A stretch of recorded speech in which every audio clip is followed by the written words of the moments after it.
అంటే నేను ఆధారం లేకుండా చెప్పట్లా, ఆఖరి మాట అని చెప్పాను. ఆధారం ఏంటో మీకు చూపిస్తా. ఆ ప్రేమని నువ్వు నమ్మకపోతే,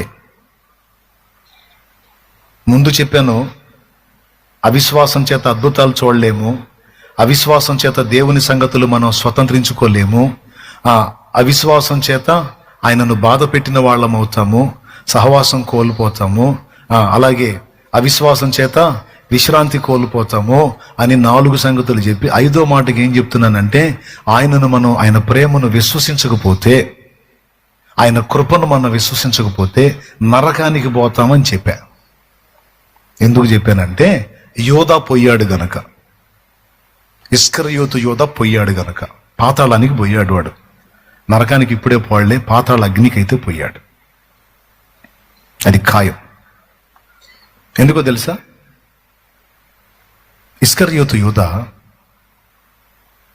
ప్రభు ప్రేమను విశ్వసించలేకపోయాడు.